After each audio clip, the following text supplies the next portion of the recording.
the irony of that is... Why is my Twitch not working? See, the irony of that is you were just burning yourself off to fucking... Have I got the right stream key? See, the irony of that is you were just burning it. Hey, it's working. I was worried I didn't have the right Steam key. Oh god, the audio. The audio, the audio, the audio! Yeep! Yeah, I was freaking out to have the right Steam key.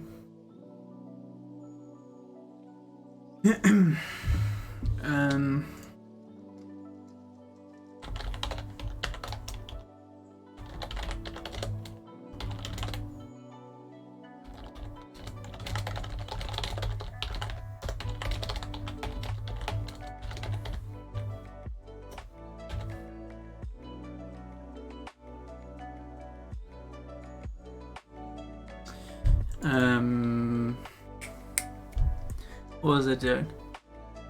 So, I was driving home. What was the video? There was a video that I put a YouTube video on through the aux of my car and then like obviously put the phone somewhere out of the way. I wasn't like watching a video while I was driving. But I was listening to one. That was it. So I've been following Cyberpunk. A person who's been in the social media sphere about Cyberpunk is Alana Pierce, who's a YouTuber, because she has a voice acting role in Cyberpunk. Well, they made her as a character, they modelled a character of her. And then she had a YouTube channel that I then subbed to because she was doing all sorts of gaming stuff. And then she was on a podcast, and I thought, hell, I'll try the podcast because, I'm not gonna lie, Destiny's been kind of... I'm not too fond of the new content, it's kind of boring me a little bit. It went from like debate type stuff, which don't get me wrong, sometimes can be mind-numbingly atrocious, to like let's do the real work of this thing, whatever, of like let's fact check things and read articles and the things you're probably supposed to do, but like I found it kind of like I wanted stuff that I could listen to in the car more than anything. I didn't want to like have a video like that because then I can't like you gotta watch the screen, you gotta pay attention. Like I drive for like an hour each way to work, so I quite like having like a 2-hour podcast thing because then you can just listen to it each way or whatever. Yeah, you know. What was I talking about? So I tried a new podcast, which was the one Alana was on, and they were talking about how to work in the games industry, which was kind of like it was relevant to those guys, which was largely like I'll link it in the chat if I can find it.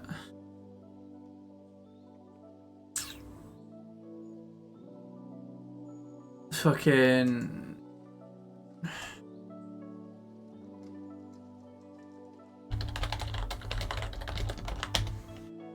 who's that? And basically, what was I gonna say? What was my point? Oh yeah, that was it. They were talking about like careers in general, which was very relevant to me because I'm like very I'm very mentally like I talk in my own head a lot and think about like big stuff. I can't just like come home some nights I can just like turn off my brain and enjoy myself, but like other times I'm like very thinking about the future a lot and over worrying and overthinking and being a little too OTT about stress. And oh my god, my life's going nowhere, and it's like some days I have to remind myself I am 23 and that isn't old. Other days I feel ancient, I feel like my knees are giving out. But basically, the reason I've got a Google Doc open is that one of the things they suggested on the podcast was they were saying about how one guy was talking about he had an agent.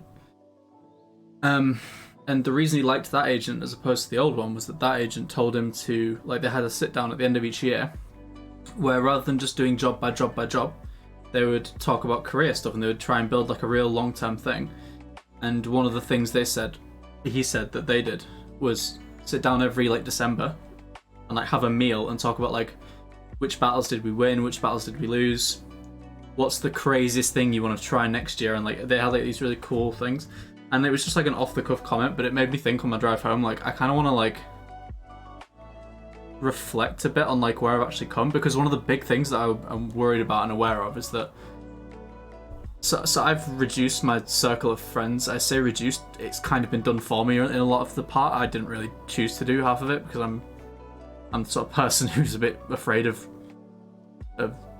people not being my friend anymore. But like, so one thing I've become aware of is that the people I'm still really good friends with are like really close with me.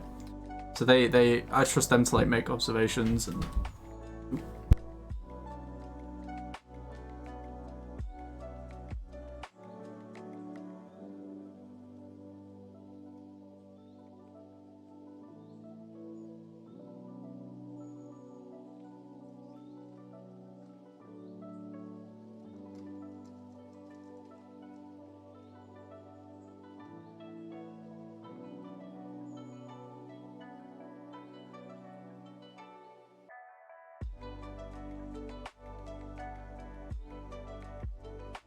Sorry about that. So what was I talking about? So yeah, no, my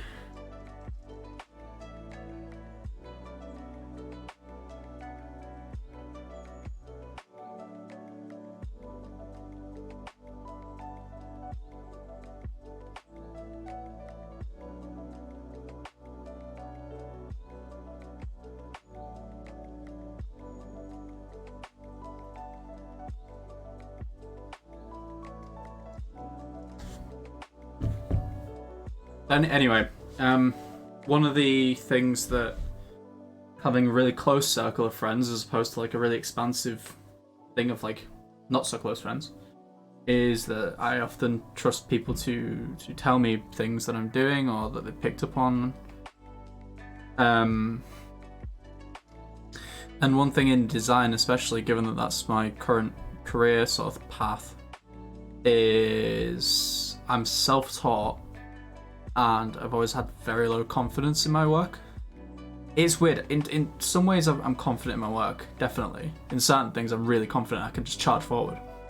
In a lot of areas, I'm very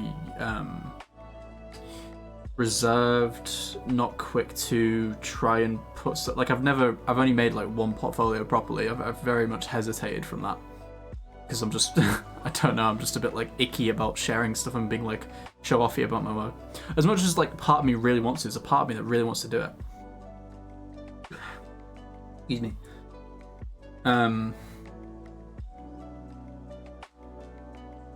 But I have close friends in my little inner circle, in the design side of things, who are often telling me, you know, you've been self-teaching, and I think you always held yourself back because you're worried that people who've gone to uni or whatever, or who are way older than you, might just by default just make you feel like you're worse because you're seeing really good work out for some people.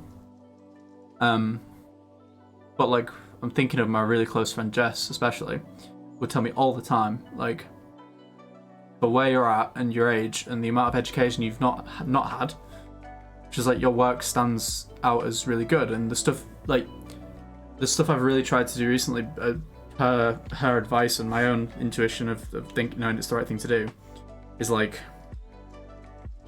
not trying to do like everything and just impress everybody. Like, let some people move on to a different person and have your stuff be your stuff. Like not specialize in the sense of like you do have to be competent at a certain amount of things, just by nature of the fact that kind of, you know, you want to get in this area and this position, you want to be flexible, but you need something that makes you you, and you need to be really good at it, which you don't get from trying to do every single thing. You know, you can't.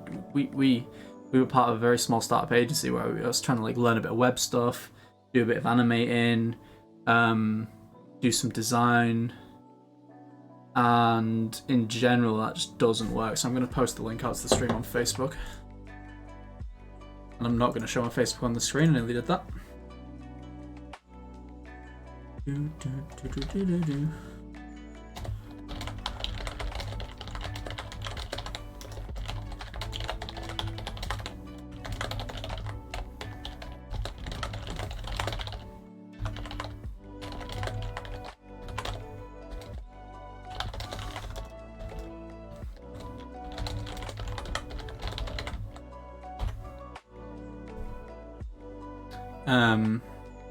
Sorry, you're welcome for the ASMR. That was me posting the link out.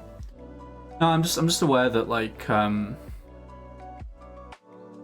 often will find myself as the years go by looking back and thinking, you know, I've done some really cool stuff over the years that's kind of been brushed under the rug because I really don't shout about my work a lot. And the problem with that is you always assume that you can always go back and get it. And you can cherry pick the nice jobs and bring to the front and be like, now look at this. Like, yeah, it was a while ago, but like, here's all the nice stuff. And the sad reality is it's not quite as simple as that. It's much easier when something's just happened to like get all the files, get all the context, get people to, I don't know, you won't get people to say stuff, but like, you know what I mean? Like, it's much, you're always going to have an easier time and a better time, and there's not going to be as much, it feels basically like the longer I leave this sort of thing, this long term, let's put myself out there and really go for the, you know, let's stop thinking about my life in terms of one day at a time, and let's just in general. I'm not suggesting that I'm looking for a new job or anything. I'm just saying that like in general with my design progress, because that's what it ultimately boils down to. Is I don't know what direction I want to head in terms of, is it gaming, is it streaming? Like, it might sound a joke because obviously I don't really stream, but you know what I mean? Like, what do I like? What do I want to do? Am I happy doing this, happy doing that? And I just want to know, like, am I on the right path for me? And let's just keep assessing that, whatever. Just because, more than anything, this sort of thing, even if it doesn't change any behavior, this sort of thing is quite therapeutic to me, I've found. I have lots of Google Docs, just loose, not in folders or anything, just in a bin of just long bits of writing where I've just sort of put thoughts to page, and then I go back to the start, read through, and start cutting bits out as if I'm editing an actual report or some shit. Like, sounds really dumb, but I have very scatterbrained tendencies, and it helps me to like refine my thoughts and get more of an idea of what I'm doing rather than just go around in circles. And with the recent discovery of the whole ADHD, I mean, not discovery, but like the recent realization that what I'm like is because ADHD, a bit of anxiety maybe,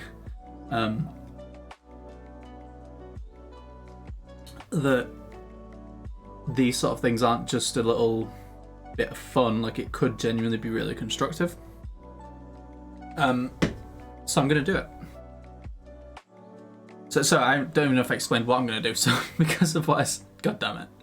So because, like I say, on the podcast that I was listening to, can't remember the person's name, but they were talking about how they would have these end of year sit downs with their agent and like talk about which battles did we win, which battles did we lose, what's the craziest thing you want to do next year. Big voice crack. And just like, yeah, let's take stock basically. And I kind of wanted to just do that for myself. Because I've always, and this is one of the things, I'm really, really good at just jumping headfirst into new things, but I'm quite bad at committing to long-term stuff. And one of the things that I've said for a long time, for about a year now, that I was dead set on, and I told all my friends, I said, I really am committing to this idea, even though it scares me to commit to it, because everything I commit to, I jump out of the next week because I changed my mind, does a new thing.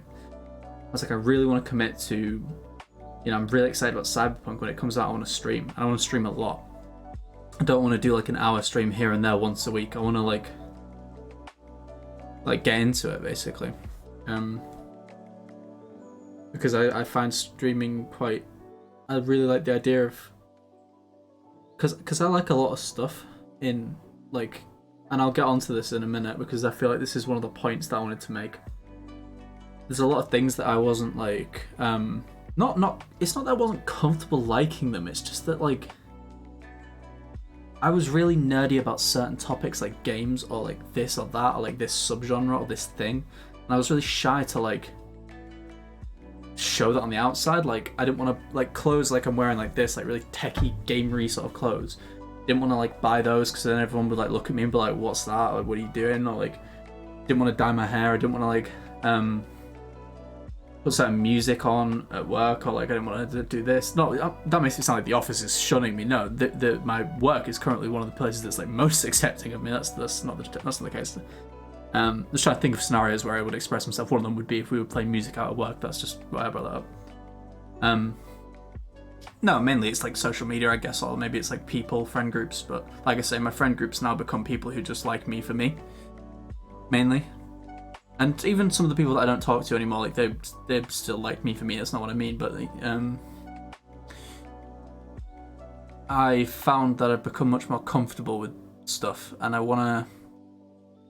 It's made me more sure than ever that when I say I want to do this, I want to stream, I want to do whatever, that like if I were to do it, it might be something that could bring me a lot of like joy long term. Even if it means like a couple of days I don't want to do it or like whatever. I want like a thing that I can look back on basically like this and just like go back and look at why I started or why I chose to do it. So like I say, I wanted to stream like Cyberpunk, and it's right around the corner. I know the delays have happened, but like it is right around the corner. And yeah, if this is going to be the start of my streaming journey, then why not write something? So we're gonna do that. What do I call this? Well, let's start with the date. Let's call it November because in October.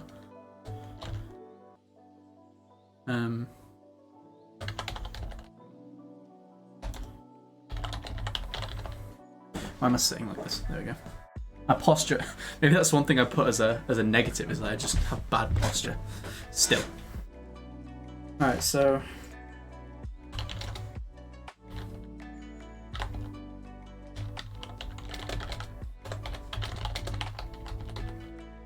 I like the whole battles analogy.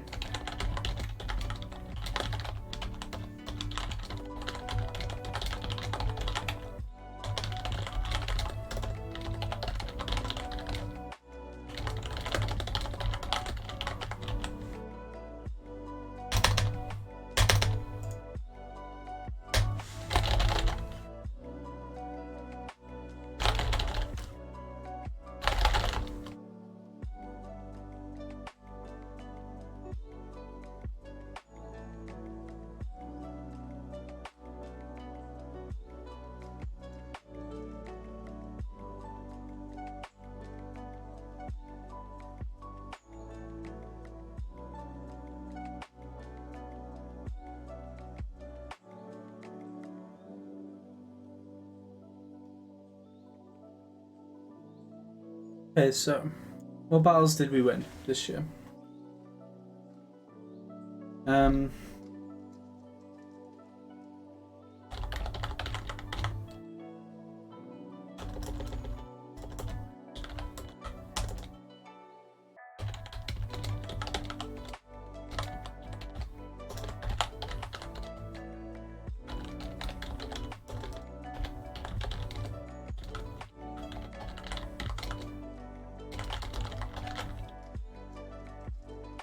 This one was quite big for me. There were jokes among people for a long time of just Harry's the Labrador of the group.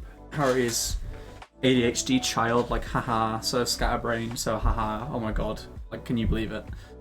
And these people are my friends. Like there wasn't a bullying scenario at all. Don't make that feel. Don't take that as oh my god, who's being bullied? Like no, it's not.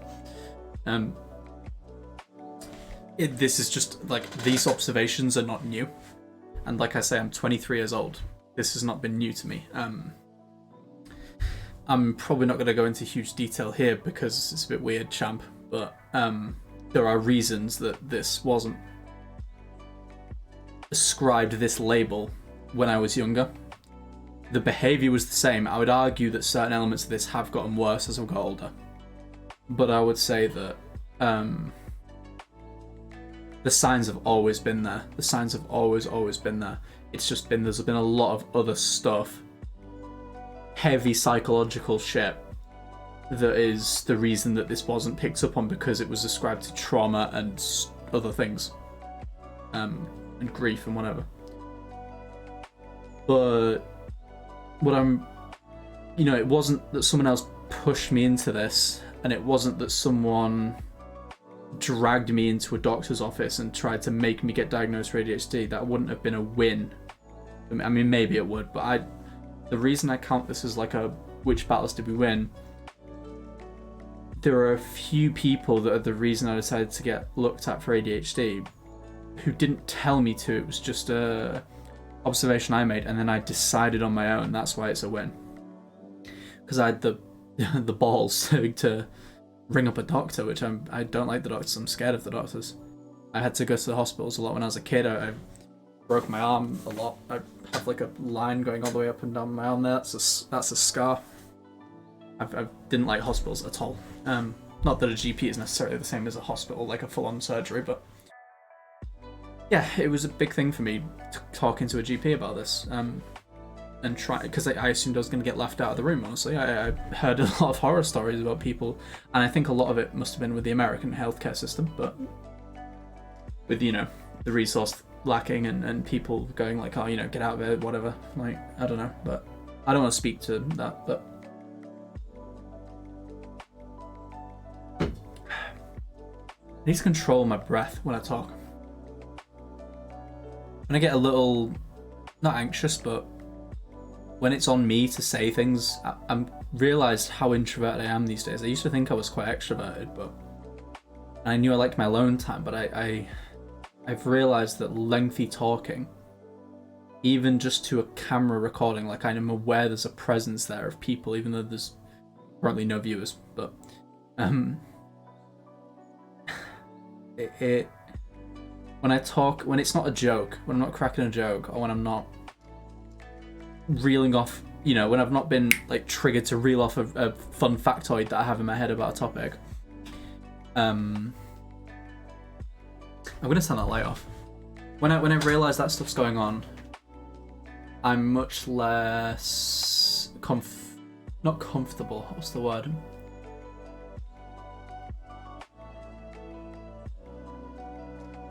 When I have something that pops into my head, like someone's talking about dinosaurs and I know a really cool dinosaur fact, it feels like I'm pushing the snowball down the hill and it gains its own momentum as we go.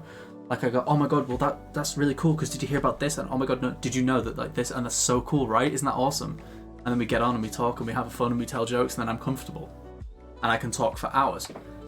In situations like these, I'm pushing the snowball up the hill, and I'm very aware of it. So I give a big heave in terms of I espouse a long sentence, and then I have to.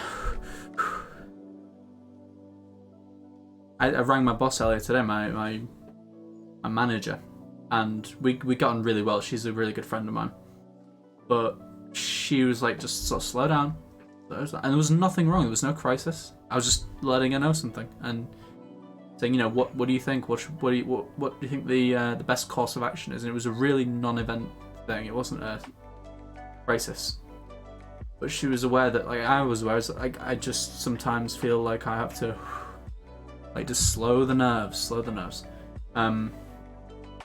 me turn this light off.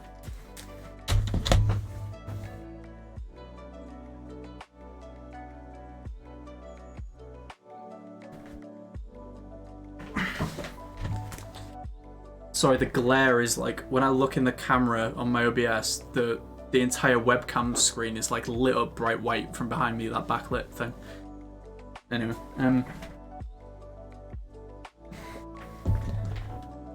no, basically the reason the ADHD is a battle we won.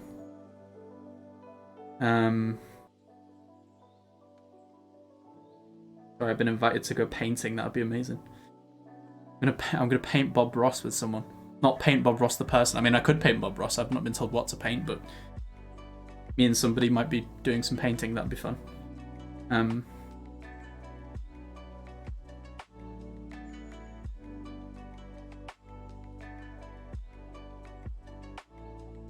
That'd be so awesome. I hope we can do that. Yeah, the reason this was a big win is because I really so I watched Mizkif. So I just started getting into Mizkif. Don't remember where I first saw his content, but I think it might have been through XQC. It was like one of the things on the subreddit maybe or whatever. I just found the Mizkif video. I thought it was funny. And then he went on Dr. K, who I'd also found from other stuff. Like Dr. K was starting to grow. Anyway, and then Mizkif went on Dr. K's podcast to talk about ADHD, and I still think that's one of the best episodes of Dr. K that's ever been put up. Like, even though the content's very relevant to me, that was like a turning point because it was really informative. Because Dr. K's like, he went to Harvard, I want to say. Or was it Yale? No, I'm 90% sure it was Harvard. Let's Google it.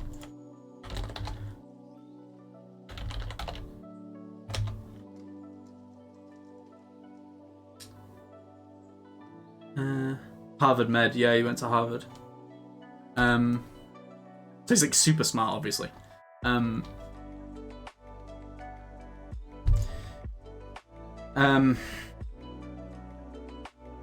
the process that he went through of like getting Miz to like identify all these little things and what they were both talking about, it was like, oh my god, like I was like, that's actually not even funny. Like when people say like, oh my god, yeah, that's so me, I'm so ADHD. And I was like, I heard this and I was like, no, this isn't a joke. Like, there are significant things in my life where I was like, oh my god. Like, I hated myself for that. And now I know why I was dumb enough to do it. Like, oh, there's just so many examples. Like, the one I always throw back to is, well, there's two I throw back to. One of them is very personal. One of them is I broke up with someone that I really, really, really liked. Well, I did love her. We were in love. I will say that. I broke up with that person because I was just like, I didn't know why I wasn't content in my life. And that was kind of like my thing at the time. Was just the first thing I thought was, is the relationship, better act on it, and then did something and then flipped back again. I was like, that was a mistake, bang, and then well, and how do I and that was a negative coping mechanism, a negative response. I leaned into it basically when I shouldn't have done it because I didn't know it was a thing. I didn't know I had ADHD. I didn't know I was like this, and that was an instance of leaning into it in a really bad way. Another time was, well, it's not. This isn't a time. This is more a conversation about like a long-standing string of behavior. One of my parents' evenings in college, and when I say college, I mean like A-level, so I lived in like 17, I was sat with my graphics teacher and my parents, and my graphics teacher was like, I don't know what to say, like, she was like, like she said that, she was like, oh my god, I don't know what to say, because Harry is very clearly passionate about design, like really passionate, like to the point that like, so there was a substitute teacher that came in for a brief period of time. Can't remember why the main teacher wasn't in for a bit, but for like a month or two there was a substitute teacher called Ben, and sorry, James, why do I keep calling him Ben? Oh, I know why, because he's got the same last name as someone I knew from, yeah, whatever. And I conflate their names because I've not seen either of them in ages. Well, James. So, obviously won't give his last name, we're going to dox him. But, so there was a substitute teacher and everyone was being introduced to him. And he was like, oh my god, and it was like, what? I was like, oh, hi. The main teacher was like, oh, did you know each other? And it's like, oh yeah, we networked at like a graphics thing. We're like business contacts of each other. And she was like, wait, what? But you're a student and you're in first year. I was like, yeah, but like I really like design. So that's like where I was at. But then she was having to tell my parents that I was like failing the class, and it was like, these things don't add up. Like, I was telling the teacher, someone was asking the teacher for help with software, and the teacher was then walking over to me on my laptop in the corner, which I saved up for a MacBook because I wanted to design better, and everyone was on the school computers, college computers. And I was sat there in the corner on my MacBook that I'd bought to design on. Specifically, I'd saved up a lot of money and asked it for my birthday and Christmas and everything.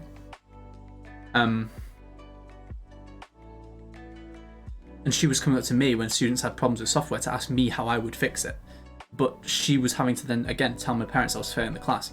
And I hated myself for it. I thought I was lazy. I thought I was shit. But, like, I realised the...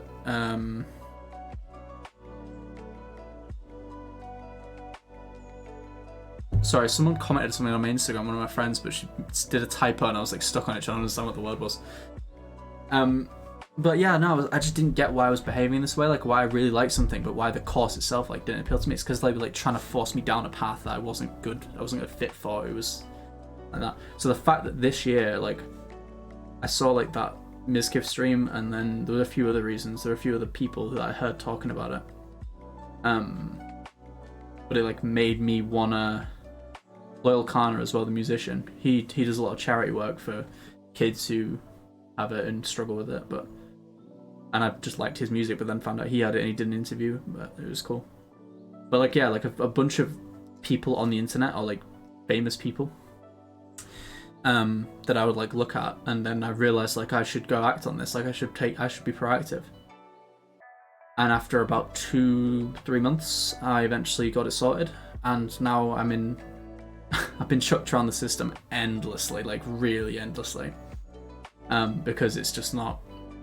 In the UK, it's really tough because A, COVID, and B, the resources for an adult with ADHD diagnosis, wanting an ADHD diagnosis or assessment, that's just not something you make like specialist wings for, you know what I mean? Like, people aren't just available on hand for that.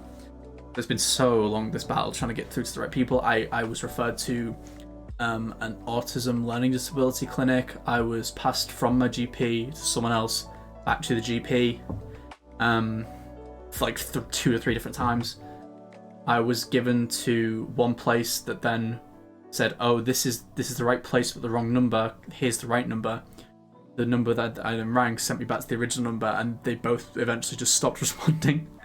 Like, it's been crazy. I've had to really persist. But it was important to me. So this was a win, I would say. This was a win because now going forward, I can do stuff like this, but I can like lean into it at the good times. Like when we're coming up with ideas at work, I can let myself be loose and free and bounce around ideas, or like if I'm streaming, I can make jokes and allow myself to go off on tangents a bit. But then when I need to make sure it's not happening as much, I can try and look for the signs of that as well. Like, you know, I realize in a conversation with someone I'm not being as present. I need to like point that out to them and say, "Look, I'm sorry, can we go somewhere a bit quieter, or can we do like, do you mind if I like if we like walk and talk, because that helps me sometimes," at least stuff like that. So this was a win, and I admitted that to my parents. This was really, really tough because it's not something that they've ever not understood, like, and they don't understand, bro. No, it's like it's very new to them, so it was worrying because I thought they were gonna maybe dismiss it, but they were really nice. Yeah. So that was number 1, I guess. Maybe I should go one at a time, so that, because I'm worried that I'm gonna put like loads of nice things, and then I'm gonna put all the negative things, and then I'm gonna be sad because I've just spent loads of time talking about the negative stuff. Battles to be loose. Lost some friends. No, maybe that's a bit weird, champ. I don't want to be weird, champ.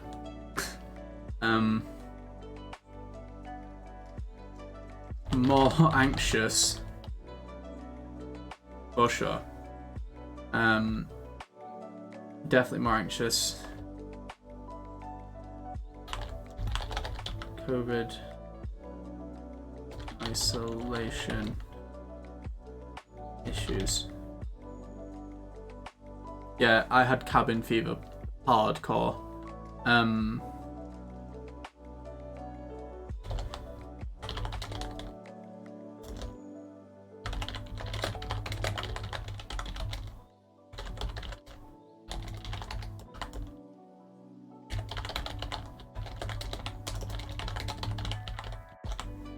So yeah, like I was working from home the entire time. I didn't get furloughed. I was meant to be furloughed, but I had to finish an important project, and it took me over the deadline. that's not because I was like lazy on it or shit. That was because the day that it had to like, I had to receive info to then make a thing as I'd received the info right for like very soon after, and it was all like around the deadline of COVID, so I couldn't go and follow. But it meant that for a long time I was working from home when a lot of people were on furlough, so not a lot of people were emailing me. I was just at home on my own. So I would sit and I would play games on a night on my computer. I would then come off games, I would watch YouTube or a film, usually at my computer, sometimes in bed, but with the TV, but a lot of times just sat at my computer still. I'd go to sleep, I'd wake up, I would roll straight out of bed, maybe get food, but I would roll straight out of bed into my computer again, and I would work for 8 hours. And at lunchtime, I would sit and eat food while watching YouTube, and I would see where this is going. Like, this is, I felt like a bit of a prisoner, and I think it definitely, the fact that I say the ADHD feels like it's gotten worse as I've got older, that's a long-term thing. I would say that whilst the anxiety thing's probably pretty true as well, from probably when I was like 18, 16. From when I was like 15, 16, the anxiety started getting gradually worse each day. But like the isolation of being like 3 months. No, it's longer. It's way longer than that. It was like 6 months. Holy. When did we go into lockdown?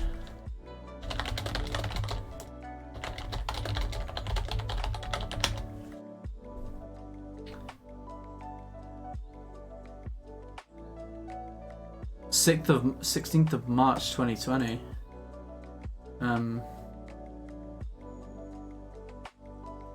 March, April, May, June, July. Yeah, August. It was like September time. August, September, but yeah, it was like 6 months. Holy. So I was like 6 months of like completely isolated. So that like fucked this one. That like absolutely double DDT'd off a roof the anxiety part because I was just in a house on my own, like locked in. Which was definitely not a good one. Let's do another good one. I'm gonna leave that bit to the end. What was another good win? What was a good win?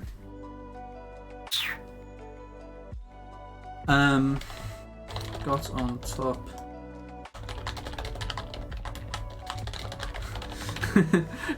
This one is a work in progress for sure. I fucking have never been good with money, but I made like a spreadsheet with a lot of help. I had help from my friend who's an accountant. I had friends give me like advice on like different bits and bobs. I did a lot of research. Yeah. I cut out a lot of bad spending habits and realised how much, like, when you have it just come in your pot each month, it looks like a lot, and then you don't realise that halfway through the month, oh yeah, this looks good, I've got like X amount. Like, actually most of that's going to go to like petrol, car tax, phone bill, all that sort of shit. So like, you don't realise that like you're keeping going as if everything's fine and dandy and I'm gonna have some left over, and then like you just don't. It just goes like, like I've been better, much better with that.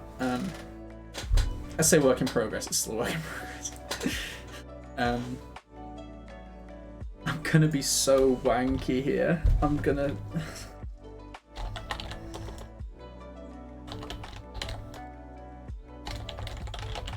I'm a nicer person, I feel like.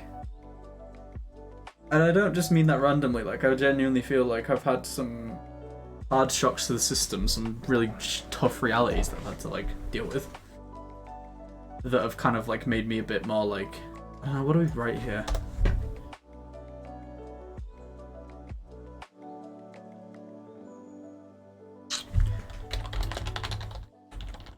I write myself aware, because like there was a combination of a few things. Big fallouts with a couple of people I've been friends with for a long time, forced me to reflect on like, well, I have my side of it, what's their side of it, let's empathise with what they're saying, even if I think it's not right, like, or the way they're saying it isn't right. maybe there's certain things where I think they've got a point, or maybe they're just saying things the wrong way, but it's true. That's part of it. Part of it is that I just took a general interest in like philosophy and politics again, which I haven't done for a long time, because I was just being... There's a difference between like being genuinely interested in politics and philosophy, and there's then being like a gamer bro, where you just kind of, you enjoy complaining and talking shit on the internet. For a long time when I was in like my mid to late teens, I was being the second one. I was being like the gamer bro saying, "Oh, well actually, this is fucking shit, and you're actually a fucking moron," and like, that was for a while.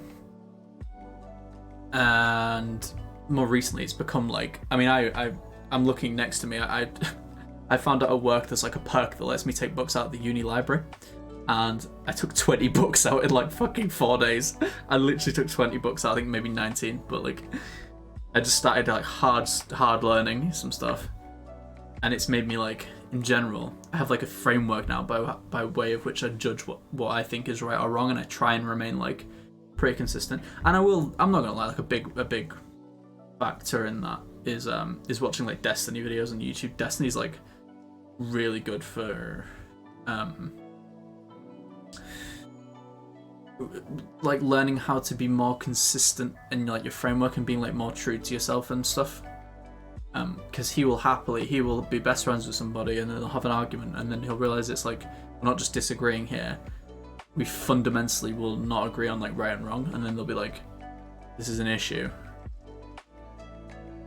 let's think about that. Usually it's let's think about that. Oftentimes it devolves into like, oh, we're no longer friends because we've done something mean to each other or whatever. But I'm going off on such a massive tangent, but like consuming like that content, the reason I bring up, I'm not saying like a YouTuber's changed my perspective, a YouTuber saved my life. No, like when I bring up this stuff, when I say like, oh, I watched Mizkif and that made me want to know if I had ADHD, I watched Destiny, that made me want to realize like what are my actual values and beliefs and stuff, and how nice am I of a person right now. When I say that, I don't mean like I'm like, oh, I watched them once and it like changed my life, or it's like a really interesting. It's like, oh, well, like I say, I'm very jump aroundy. I go from like topic to topic. The hour going back to work and being in the office is one of the best things for me, because it means I have an hour drive there and an hour drive home, and I just think a lot. And having like a long form content thing, like Destiny VOD or like something like that, it was like a good way to like mean that for the next like 2 hours after I got out of that car, I was still thinking about that sort of stuff, and like myself and like other people around me, and like trying to be like good.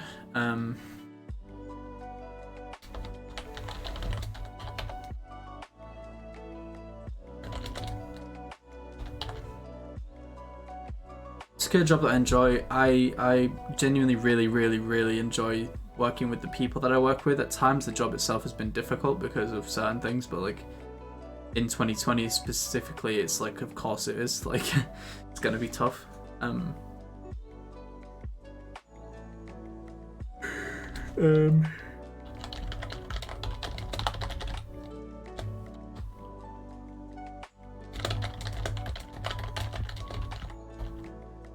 I'd say quarter life crisis.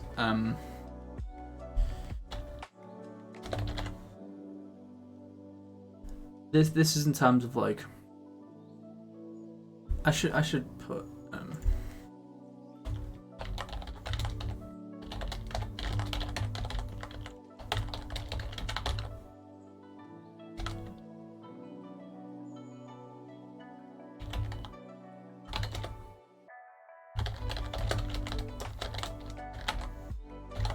I, for a long time, would not do things because of how it would make me look and what people would think of me. And I think I've stopped doing that now. Quarter life crisis, on the other hand, it's kind of linking to that in terms of it's like,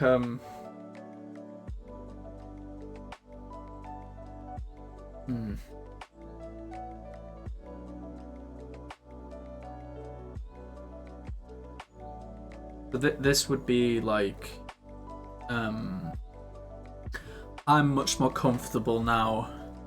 At this point, I'm much more comfortable now being like a gamer. Like, I like video games. I like the community around gaming. I like gaming journalism, gaming media. I like all of it, and I like people who also like that as well. Even if status quo is that those people are nerds, losers, whatever, weird. I'm comfortable with who I am and what I like, and I don't have to fit in with people who don't like what I like, or who maybe they don't like what I like, but we can still get on as people, and they're good people. Some people might not like what I like and think that's an awful thing and like laugh at me for it. I'm much more comfortable just posting what I like to post, as if no one was watching. And if someone says a mean comment, then whatever, just move on from it. Whatever. It's got nothing to do with you.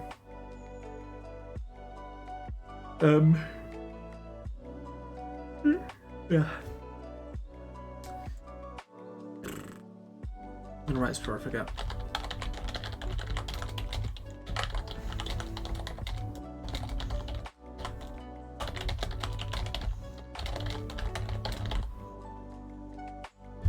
And the downside of that is like this is like, okay, now that I've accepted that I'm not gonna try and like hide from this or run from this.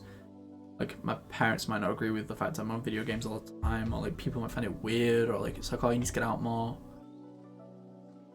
Whilst I'm now really happy that side, there's another side of me where it's like, okay, now it's like all I can think about, because it's like all that this is all that makes me happy.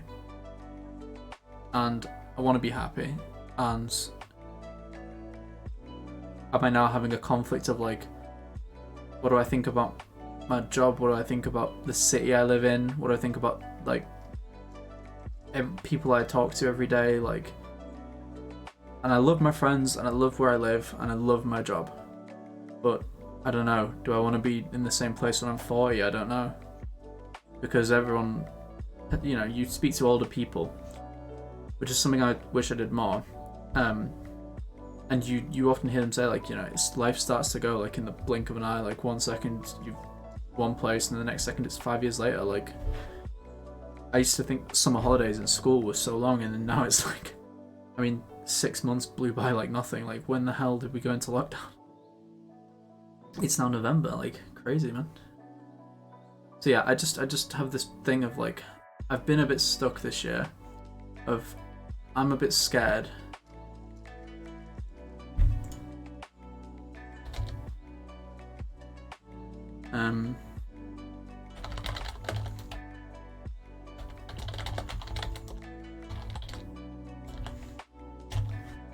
You know, if let's say I wanted to go into the gaming industry, who the hell would I talk to? I don't have any contacts. I didn't go to uni.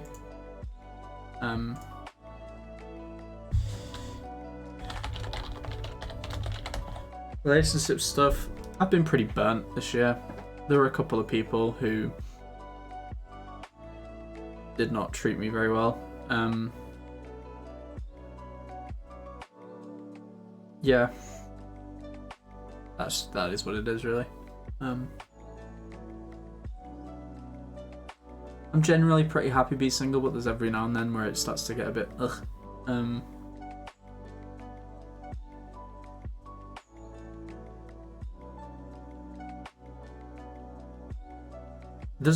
There's another one in here which I don't want to write down, which is like family stuff. It's a bit more personal.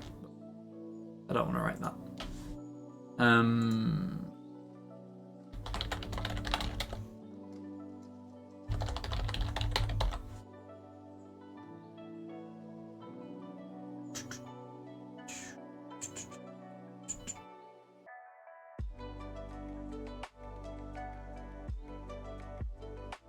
What's the biggest thing we want to do next year? Stream.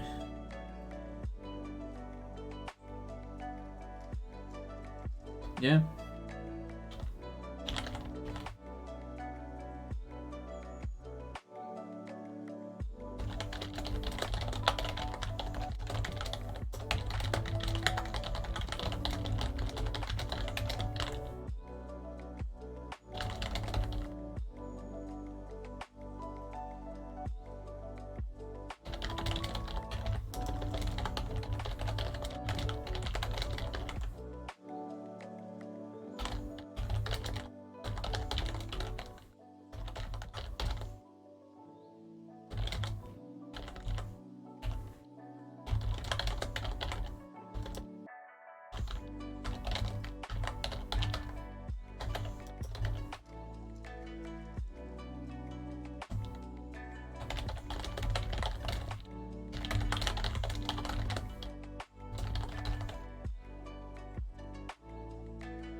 That was one.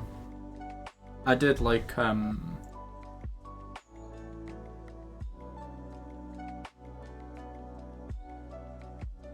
I wanted to make like a Jack Daniels bottle was the idea. The other Jack Daniels bottle looks, and I was like, I really like that, and I wanted to like illustrate the point that that's like a label. I wanted to illustrate the point that like I'm not just about like I understand like the visual part of a brand is just as important as the just as important as like the actual logo. So I wanted to illustrate like I would kick off page 1 with like, here's a brand you all know and love. There's no logo, but like you can all instantly tell what it is, sort of thing. You can tell by the way I've written, like what that writing style is akin to. There's this effect, there's this cool like, it harkens back to an older era. You know, that's meant to be like a bit of a metal coin sort of thing. It gets like a bit, you know, it's got all the different things, it's got what I can do. Admittedly, I felt a bit dishonest writing this because, like I say, I would rather just say that I'm good at what I'm good at. These two, you know, I mean, I did put never could get the hang of coding. Well, will UI UX the hell out of it though, and stuff like that. But like, I shouldn't have pushed. Look at this, didn't go out to anyone. It's fine. But like, yeah, you know, I wanted to point that I could like recognize styles, and then I would go into like the more nitty gritty and deviate from that. That wasn't going to make the entire document look like a Jack Daniels ad, but that was just going to be. I was maybe going to put that on a bottle as well, just for a cool little thing. Because then that also shows like one thing that I like. I do like whiskey and stuff like that. I find that stuff quite cool. That was going to be like a cool way to like blend things that I like with something that was actually like a good like demonstration of my design knowledge. Of like, look, I know what goes into a visual brand and like an identity beyond just like the logo mark. Like that was going to be a good talking point. Basically, it was going to be a conversation starter. So I did that, and I put a lot of work into that page. But then like I didn't actually make the portfolio. Largely because I couldn't be bothered to go dig through all my files and find work that I liked because I was scared. So that's kind of a lose, but at the same time, I'm in no rush because like I say, I'm not looking for another job. I like my job. I didn't want to. The word. I'm so tired today. I don't know why. I can't think as fast. I mean, I have just eaten a meal, so I'm a bit sleepy, but. I don't know. I'm usually wide awake at this time. I'm usually like firing all cylinders, but today I'm a bit like, blech.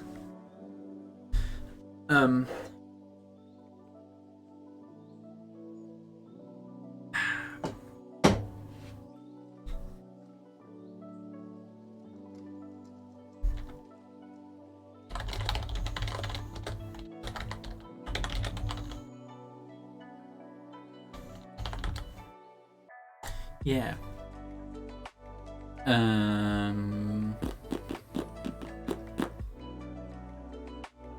I quite like that. I do quite like that. Okay, that's good. What now? What was I gonna do tonight?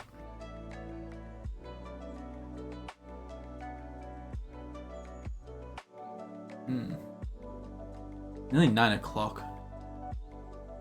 My issue is that I always think there've been a couple of days this week where I've been really sleepy, and I've thought like, oh, I'm just gonna like chill for a bit. I really like this, and also Kirena's like, I really like that name. It means like beautiful in Japanese or whatever. It's like a variant of Kira, and Kira's like, I've always said if I ever had kids, and I do want kids someday, I want like a boy and a girl.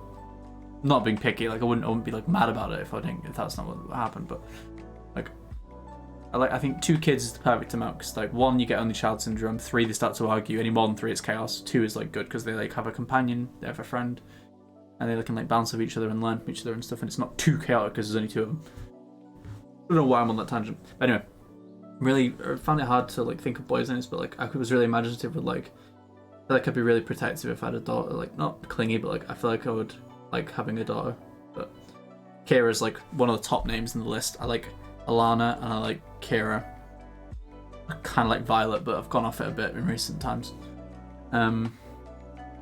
Yeah, I like Kira a lot as a name. I don't know why this is happening. I don't know why I'm talking about this.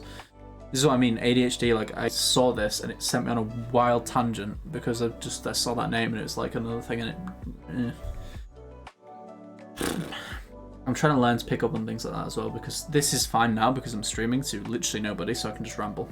But in certain situations, like at work when I'm pitching ideas, I need to try and get a handle on this because I need to be more cohesive.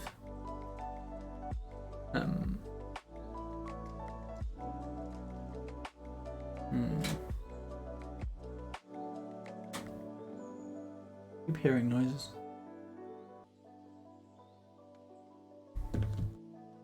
But yeah, I don't know, dude. I don't know, dude.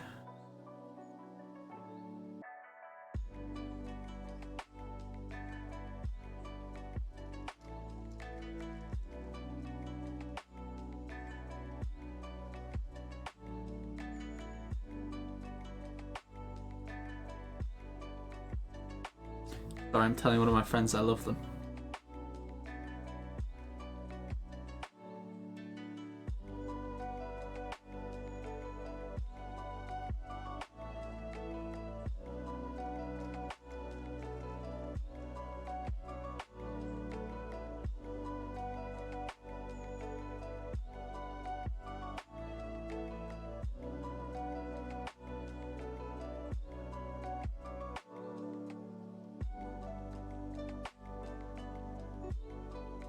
Oh, my friend just posted something. She had some bad news. And I was trying to be nice. I might go in a second. I was maybe gonna go anyway. It was only gonna be a short stream today. This is basically another point is that I really want to start to slowly build the habit up of streaming a little bit. This next like couple weeks is gonna be like putting feelers out, just getting into the habit of streaming and getting more comfortable in front of the camera. Then once I'm a bit more comfortable in front of the camera, I can like I guess I should have put it on just chatting the whole time. When I'm a bit more like comfortable in front of the camera, I can then move on to like practicing getting into like a schedule, because that's been like my worst thing, is being in a schedule. And if I can get into a schedule, oh boy, then we'll be rolling. I do have an announcement to make about Cyberpunk, which is that, well, there's two things. Number one, I am the proud owner of the World of Cyberpunk book now. And you may be like, but everybody has one of those, why are you flexing? Like, I'm not flexing. What I'm saying is that I now have access to not just PogU art, but also PogU lore. I know all of the things. I know all of the information. History of vehicles after the corporate war. Bet you don't know what happened to all the Cyberpunk vehicles after the corporate war, do you? Bet you don't know what the corporate war is. I bet you didn't know that there are knives that dispense like poison injection neurotoxins, which was originally for people trying to fend off shark attacks, but now assassins like them. They didn't know that.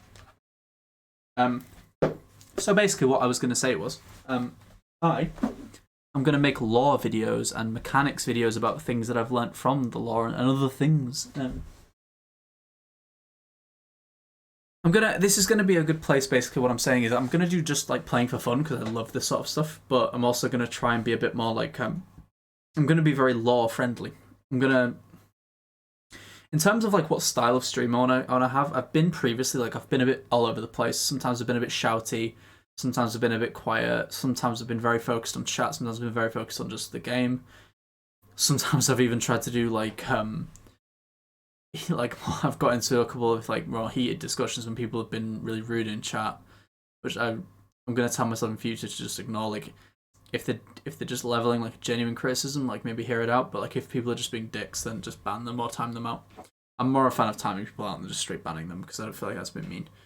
Like obviously if it's merited, yeah, but like I don't know if that's just, I don't want to be too trigger happy with that.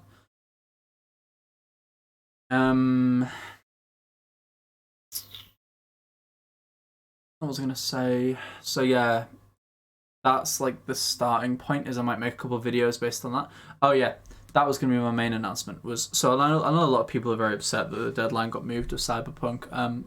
Please don't be mean to the devs or any of the people at CDPR, because they don't deserve it. It's not their fault. The thing you got to understand is that the reason like deadlines are so important for video games and like release dates is not necessarily for the consumer. It's nice that the consumer knows when the game's coming out, but you don't technically need to know that. They're not required to give that information by law or anything. They do it out of a courtesy for you, mainly that they push it so much. But the reason it matters is for the business end, for like the CD Projekt Red is a publicly traded company, so they're listed on the Polish version of the Nasdaq or the Dow Jones or the FTSE 500, whatever the Polish version's called. I don't remember what it's called. They have and obviously they're on all the global, some of the ones as well. Whatever. They are publicly traded stock, which means that people can buy into. I can go buy shares right now if I wanted to, if I had the money, which I definitely don't. I'm starting an investment fund actually. I'm putting into a Vanguard 80% equity trading fund. No, I'm poor. Don't worry about it. But for actual investors who aren't shit, it matters release dates, because what happens is they pool a shitload of money in, and CDPR go, please give us lots of money because then we can make a cool game, and then they need to know when they get their return on investment. That's a POGU word. That's a business word. That's an actual phrase. So basically, the release date of a game is when you start to see ROI, because then the money comes back in as opposed to all just flooding into the pot. It's flooding into the machine to work. Starts actually producing some kickback now for what you've been doing. So when they say they move it, not only does that just mean I get my money a bit later, or I don't, blah, blah, blah, it also means like that quarter suffers because now there's less time. It means you have to pay for like big changes in like marketing. It means uncertainty with like CDPR's situation, because they've changed it a couple times now. Uncertainty is one of the worst things for an investor to feel. If they feel like they have two options, one of them is a sure thing and one of them is good, but it's uncertain, some people might be a bit more gung-ho. A lot of people will be more, like, with the big money at least, they'll be a bit more careful. So why did I go down that run? Yeah, so basically by moving the date, it shows that they clearly care about this game and about gamers, because you might think, oh, it's annoying, I have to wait 20 days or whatever, but for them it's like they've taken a significant hit doing this in terms of their, like, the amount of work they now have to do to keep people happy. They've had, like, meetings with investors to try and steady nerves. They've had to, like, plan for redoing all the marketing. Like, a lot of shit's going to happen because of this for them. It's going to mean that the next month, maybe 2 months, yeah, mate, Cyberpunk's going to release, it's going to be awesome, but they are going to still have to just, like, settle everything down because of this. Like, they're doing it to make the game awesome because they want to make sure it's amazing. So don't throw death threats at the developers. That's just a side point. Yeah, for fuck's sake, like, don't be dicks. The other reason that's important is because for a long time now, the gaming industry's had a bit of a bad rap. Like, as much as a film, watching a film in your house is not that different to sitting and playing a video game in your house in terms of it's just entertainment. But, like, you can get anyone to go invest in Warner Brothers, like, right now. Like, that's a surefire deal. That's good stuff. That's very well respected. There are a lot of big people in the industry. There's like, whatever. Gaming still gets a bit of a meme. Like, it still gets a bit of a bad rap. And it doesn't help when you've got the people who are always going to be into it. Like, I'm sure like Elon Musk does not think that the gaming industry has all these bad connotations. I'm sure that, like, people who own esports, who's some of those people who own esports teams? Isn't Snoop Dogg in some sort of esports? Hang on, famous people.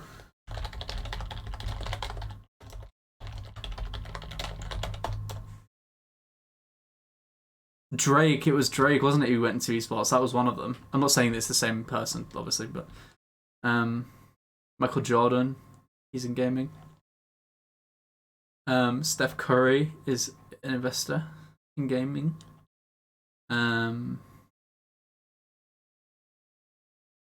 TSM. Ooh wee. Hall of Fame NFL quarterback Steve Young. TSM as well. Holy, they are. TSM getting in the books. P. Diddy, that was it. P. Diddy is one of them. Kevin Durant. There's a lot of people that are into gaming. Anyway, so there are some people that are always going to be like, oh yeah, let's go gaming, awesome, esports, awesome. There are some people who are on the fence, and when I say some people, I mean probably most people are like, oh well, okay, fine, we're hearing a lot about it, but we're white collar suits. We're not like gamer bros. We don't know. Let's see what it's like in this industry. Like, what are we appealing to here? Where is our money going, and who are we trying to win over? Who are we trying to sell to? Who are our customers? And when they see shit like this, doesn't look good. It doesn't make people. It doesn't exactly entice people to want to come boost this industry up. Is all I'm gonna say. When they see shit like, oh, anyone who is seen to be making even the slightest mistake is told that someone will, and this is not a random comment. This is what one of the CDPR devs actually received. That someone's gonna come find where they live and burn their family, their wife and children. Like, it's pretty fucking heavy shit, man. Like, you really wanna? This industry's really gonna keep going forward with people like that being the vocal minority? Like, bad stuff. Bad gamers. Most people are good though. Most people are awesome. We just need to talk. The nice people need to be nice vocally, because then we drown out this shit. And also it keeps morale high for the people who have to deal with it as well, because it's not nice for them.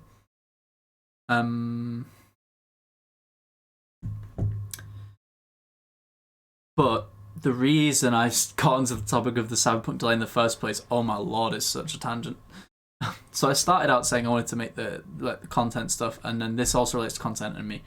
So Cyberpunk was going to be released on the 19th of November. It's now been pushed back to the 10th of December.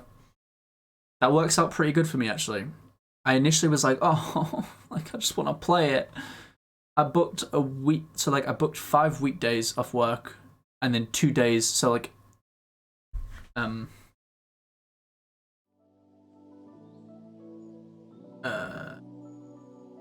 yeah. So November 19th through to the like end of that month, I was gonna book off like these 2 days, and then all 5 of these days. So I would have like 1, 2, 3, 4, 5, 6, 7, 8, 9, 10, 11 days off to play Cyberpunk. Oof. How exciting. However, what it now means is in December, it's over here. Now what happens in December? If I move the exact same hours, 10th, 11th, 12th, 13th, 14th, 15th, 16th, 19th, 20th, back to work on the 21st. Oh, wait a minute. That's Christmas. Huh. Well, my work have given me the 23rd off as well. So I just need to add 2 more days. And what it means is, I work for a charity, by the way, that's why they're being so nice with my days off. From the 10th all the way to the end of the year, it means I come back to work on the 4th. So I can have 4... Hang on, wait, so what is this? 7, 14, 15, 16, 17, 18, 19, 20, 21, obviously. I should do it this way. Right, 7 3s is 21. 22, 23, 24, 25 days off. That's like a month. That's nearly a month. So I can play Cyberpunk from like the 10th. Like a month for free. Bro, no shot. No shot. I can play a fucking lot of that game. I can even set myself a schedule of like, maybe I play for like 8 hours on stream, and maybe I edit for a bit for a YouTube video, then maybe I go play some comp games with my friends, like some Dota 2, either on stream or off stream. Then, you know, I chill with a movie and I try and break it up a bit and pace myself, because I know what I'm like. I'll go way too hardcore. I'll try and pace myself, probably won't happen. And I'll just do it like, and I'll do like a couple playthroughs and everything. Like, it'll be awesome. It'll be sick. So I'm actually really excited now. It means, sadly, that I have to wait like a month and a half almost to play the game, but it's been like 5 years, 7 years, I don't even know how many years. It's been a long time. I grown up since then. No, that's a lie. But like, yeah, it could be pretty good. Yeah, if you want to look at some Cyberpunk stuff. Ooh, that's the big thing. If I can actually get people to care about the fact that I'm streaming, which is unlikely, but if anyone actually does end up caring about the fact that I stream, I might ask people, because I can't make my mind up, do I want to be a nomad, a street kid, or a corpo? I'm leaning towards street kid, but the other two are still really tempting. I feel like street kid's the most cyberpunk experience, and I kind of love the whole like neon lights, bustling streets, big skies. I do love that aesthetic. It's very Blade Runner. There's that, but that's kind of.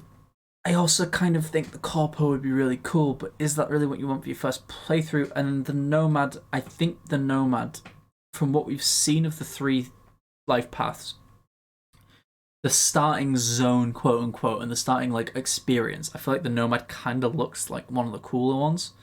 Like, I think that is a pretty badass way to start the game. But again, you know, like, I don't know, man. Who am I gonna know? I'm sure I'll enjoy whatever I pick, but like, so there's that. This is the life path. I want to know which gender I want to play first, because I want to play each one. I want to play a female, I want to play a male character. And then on top of that, what style of play do I want? Do I want to be like a stealthy net runner? Which I do want to do net running at one point. I think that looks really cool. Do I want to be a solo, like balls to the wall, like punch stuff, shoot stuff? Because I want to experience like all the good. I know that if I do a stealth run or like a net running sort of run, I'm going to reduce the amount of gunfighting I get into. I'm going to try and put a few more points in charisma. I know there's not a charisma stat, but you know what I mean. I try and smooth talk a little bit more, trying to like be a bit more crafty. So maybe that lends to the corpo side. Maybe the reason I'm a corpo is because I'm really good at like tech stuff. That might be good because I can afford like expensive cyberware to help me net run better and stuff like that. But do I want to be a male or a female for that? Is what I'm saying. I'm basically saying that, yeah. Do I want to be like male solo street kid, female netrunner corpo? But then on the other hand, I'm like, I kind of want to. It seems like very either generic and tropey. I'm not saying that I have to be ultra SJW and buck the trend just because. I prefer more interesting characters. I don't like playing. You know, if I'm gonna play your standard, let's say I'm playing Skyrim, right? If I'm playing Skyrim and I was gonna go, right, you know what? I want to play your standard sword and board warrior for once, right? Because I often go with like stealth or magic or whatever. I'll play your standard sword and board warrior today. Do I want a white male Nord generic Agent Smith, like, or do I want a weird character? Like, do I want some interesting, like, cool, like, okay, maybe my character is like a really big woman who's like Brienne of Tarth, or maybe it's like an Argonian, like really small character who actually punches really fucking hard even though they look tiny. I like interesting stories like that. And I feel like I kind of want to do, and I also feel like, this is a bit mean, but I feel like the male voice actor on Cyberpunk, he's got a really cool voice, but I don't know if it matches the current, like, I know that you can create your own character's face. His voice and V, I don't know if because I like the default looks of them. I feel like the female character's voice lends really well to the character's looks that we've seen so far. I feel like the male character's voice feels like really deep, and I imagine like a really big buff guy, like someone in the Animals gang. I imagine that when I hear that voice, and I kind of see this like regularly built, kind of like quite handsome looking dude with like a really deep, like grisly voice. Like, it doesn't make sense. It's me. Maybe I'll get over it. Maybe I'll get used to it. But I basically was going to say, I feel like the female character is the one I want to play on the Street Kid one. And the Street Kid one is kind of... so maybe I do like a female Netrunner Street Kid. But then I thought, well... Oh, sorry. So maybe I do like a... My basic concern was, I was like, what if I do Netrunning first? Like, maybe it is cool. What if it's... I don't know. We haven't got too close of a look at the Netrunning system yet. I don't know if it's going to be really interesting and intricate, or if it's going to get old quite fast. Now, I'm going to enjoy this game, I feel like, either way, because I'm just so invested in this fucking world. I will just take it really slow and just soak it all in. Don't know if stream's going to enjoy that if I go Netrunner first. feel like maybe a good place to start if I'm thinking about stream is to play solo, because then that lets me try out all of the guns and be a bit more liberal with how I approach the game and just see everything else. But now that I've said that, fuck what that would, like, why am I trying to appeal to what a stream would best optimally? Because if I don't enjoy it, then the stream's gonna suck anyway, right? And also, no one's fucking watching. So.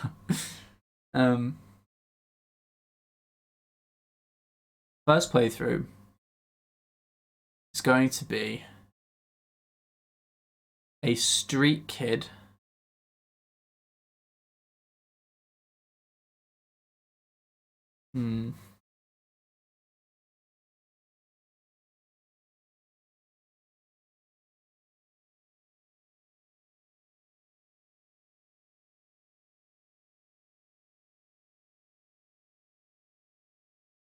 First playthrough is going to be a female netrunner, a street kid. Then either a nomad or a corpo male solo. I think. I think I like the idea of either a corpo solo or a corpo netrunner, because I feel like the two good ways to be a corpo are either as someone who's very, very intelligent and good with the tech side of it and the net running, and has just basically gotten to the top because they're an actual, like, they're really fucking smart. Or someone who's just fucking an absolute weapons specialist, like, he's gotten to the top because he will do the job. Like, he will fucking go out there and deal with whatever the fuck you need to deal with, because he's gonna fuck them. He's gonna fuck shit up. One man army, like, you know, you're Jason Statham basically. Maybe I should try and make Jason Statham. Oh my god, should I try and make the Expendables in, like, each playthrough of Cyberpunk? I'll go through them one by one, each of the Expendables. That'd be awesome. I hope they have a hair option for Mickey Rock. And yeah, so basically I was gonna say, I think the only style that personally I wouldn't go for with the corpo is the engineering one. What's it called? The techie? Is it techie? I feel like if I was gonna be all about mechanical stuff and like fixing things and like rebuilding robots and stuff, I feel like I would want to be a nomad, because that's kind of really, that fits in well with, like, you know, the whole you don't buy a new car, you repair your car sort of thing. You have a very modified thing. You live out in the Badlands, like, you kind of, your life is very jumbled and put together. So it kind of makes sense that, like, you would learn from an early age how to repair stuff and how systems work and stuff, because you kind of got nothing to, you don't have as much entertainment. You have much more need for it, and it's just, yeah, it's like that. I think that's a good idea then. I think female netrunner. I'm gonna write this down. I'm gonna commit to this. I have no post-it notes. Sag. That was my Skyrim build plan, but I've realised I don't really need to look at a piece of paper for it, because it makes so much sense. First, so let's write Cyberpunk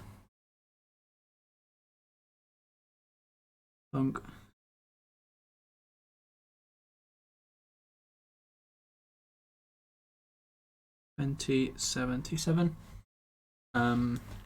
First playthrough, female street kid netrunner. It's been so long since I just wrote with a pen, like long form.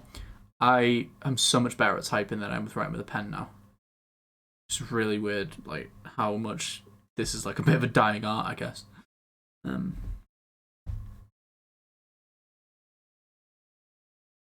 Female street kid netrunner. I have a theory, by the way. I think that eventually so much traditional artwork is going to move digital. Like, we're all going to have, like, Wacom tablets and styluses when we want to, like, draw something or paint something, because it removes the need for, like, expensive art kits and constantly buying new brushes, new paints, 50 different pencils, all these different types of things, when you could just have, like, your stylus and, like, a drop down with, like, I want to do a dry media brush, I want to do, like, a wet acrylic, like, you know what I mean? Like, and this is, I don't paint. my dad was a watercolor painter who's amazing. He was really, really cool, and I wish I could have like learned a lot more of that. But my thing was always more the digital like methods of stuff, I guess, is how I taught myself. But I feel like eventually the world's going to transition more to where people are starting from the digital first, and I think that traditional pen and paper, brush and canvas is going to become more of like a luxury. It's going to become more of like how do I explain it? It's going to become like what the piano is to the keyboard. Like if anyone wants to learn piano these days, you buy yourself an electronic keyboard in your room and you just have that. And then if you actually ever get to play on like a grand piano, that's like an extreme luxury. That's like, you don't have a family piano these days. No one invests in one of them because it's expensive, and fuck that. Like, not that everyone, like, you don't have like the communal one that you go learn at the church, or like, I don't know, I'm trying to like draw a massive, you know what I mean, dude? You know what I mean? Give me the benefit of the doubt here. I've got a shitty metaphor, but like, I mean well. um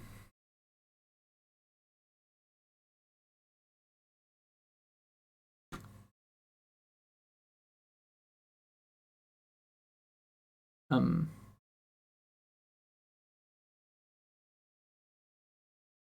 um what was I talking about? Yeah, I feel like pen and paper, like artwork, like traditional physical media stuff's going to become a bit more of a rare thing, sadly. I don't like that. I think that's sad. I mean, I hope I'm wrong. I hope it sticks around, because it'll always stick around. But like, I hope it's like still mainstream, because like it would be sad if we had art classes where everyone just defaulted to digital. But that's what's quite unique about design, is that like, I don't know. I feel like it would lead to a problem if we had all art being like digital as standard in like classes and stuff, that like art would start to look a lot more the same. I don't feel like you get as much individuality as you do physically with like digital stuff. Either A, because people's inspirations are like a Google search away, and the more people look at something and like it, the more it gets pushed. It's like someone going, I need to look at some inspiration. They'll start to see the same image as other people will, because it's being more viewed. You know what I mean? Like algorithms. There's that, and there's also like, I just don't think I think all concept art digitally looks like a certain material, even though the brushes are different. I think it's still sort of has a lovely, like, I love the way digital concept art looks. I absolutely love it. If you've never watched FZD School, Feng Zhu, he's absolute god. I love that man. Like a lot of my life, I've watched those videos. Even though I've never done it myself, I've never practiced it. I've just enjoyed watching him do it. Design cinema, repping.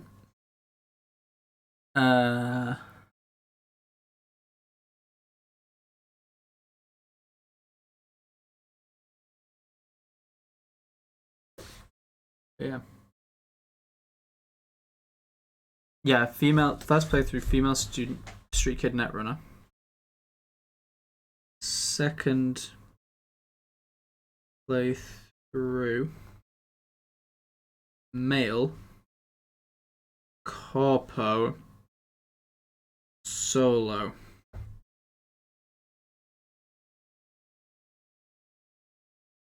Third playthrough,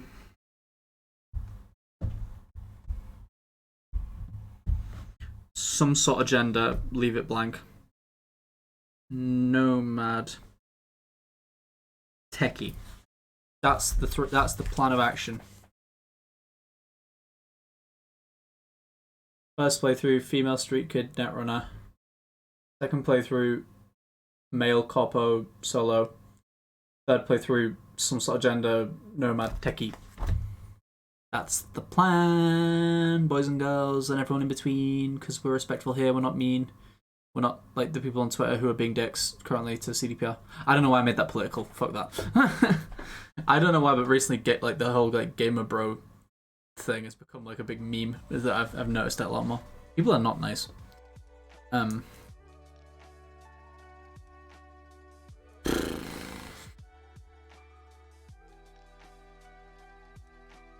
Was there anything else that I wanted to talk about? I don't know if there was. I am genuinely happy. Like, I'm enjoying life right now. Yeah. I'm gonna go double check on my friends, make sure they're okay. Then I'm gonna maybe make a snack. Then I'm gonna watch a movie. And I'm actually gonna go to bed at a good time, because that is one thing about my ADHD is my sleeping pattern. Ooh-wee. Sleeping pattern is not good. And it never has been. Since I was about 14, I've gotten by on 4 to 6 hours as a pretty solid average. And some days it's abysmal. Like, some days I'll have 3 hours sleep, some days I'll have less, some days I'll have more. Very rare that on a weekend I'll get 8 hours, but it's because I'll sleep from like 4 AM till like, you know, maths. 5, 6, 7, 8, 9, 10, 11, 12. Yeah, from 4 AM till 12 lunch. That looks really bad, doesn't it? That I couldn't count without counting my hands. I got an A, nearly an A star in GCSE maths, and then A-level maths. When I tried to take it for A-level, I had to resit the year because I got a U. And now I have to count on my hands. Sag. Everybody spams Sag for me, even though nobody is watching. Anyway. Thank you if you do watch this VOD. I appreciate you and love you lots. If any of my friends see this, I know it's very weird that I'm sitting in front of a camera talking about myself. What a weirdo, right? What a poser. But I can assure you it's for a good cause. It's for trying to get more comfortable talking about myself, because I don't like doing it in front of people yet, because I'm a bit meh. And it's because I want to eventually make something really cool, which is I want to be able to share something that I'm passionate about with people. Which, yes, okay, it's one video game that's not even out yet. Maybe I'm being a little too silly, but I'm excited nonetheless, and I hope it's good. And I'm sure that I will meet a few people who are really cool, and I'll follow them on Twitter, and we will talk a lot and have fun, and maybe we'll join Discord some days and talk. I do have a Discord, I just haven't used it yet because nobody is in it, I don't think.